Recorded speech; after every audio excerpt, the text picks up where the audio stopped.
Council অধিবেশনে আমাদের প্রিয় নেতা বিএনপির ভারপ্রাপ্ত চেয়ারম্যান জনাব তারেক রহমান সাহেব সদয় অনুমতি দিয়ে অনুগ্রহ করে প্রধান অতিথির দায়িত্বে ছিলেন, উপস্থিত ছিলেন। সেই দিন ভোররাত্র পর্যন্ত এখানে ককটেল, এখানে অগ্নিসংযোগ, আমাদের ফেস্টুন ব্যানার কিভাবে পড়ায় দেওয়া হচ্ছিল আপনারা জানেন।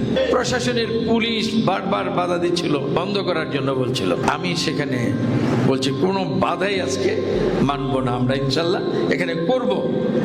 কেন্দ্রীয় নেতৃবৃন্দ আসবে কিনা দ্বিধাদ্বন্দ্বে ছিল। আমি বলছি আপনারা আসেন, ইনশাল্লাহ কোনো হবে না। তো তারা আসছেন অনুগ্রহ করে। এত সুশৃঙ্খল একটা কাউন্সিল অধিবেশন ওনারা দেখে মুগ্ধ হয়েছেন। আমি কি বক্তব্য রেখেছি আমাদের প্রাণপ্রিয় নেতা ভারপ্রাপ্ত চেয়ারম্যান জনাব তারেক রহমান সাহেবের সামনে, আপনাদের কাছে এখনো রেকর্ড আছে।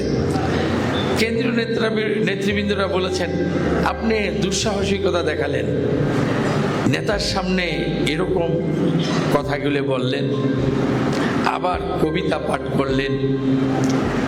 আমি বললাম একটা দল করি, দলের ভালো মন্দের সাথে জীবন সম্পৃক্ত হয়ে গেছে।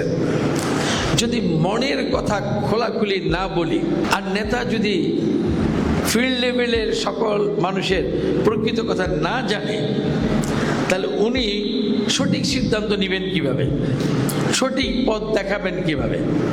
তো সেই কারণে বলেছি যদি অপরাধ হয়ে থাকে তাহলে যা বিচার হয় বা যা ভাববে হবে।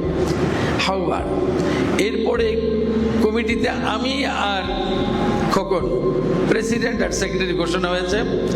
পূর্ণাঙ্গ কমিটি জমা দিয়ে দিয়েছি, পূর্ণাঙ্গ কমিটি আর হচ্ছে না।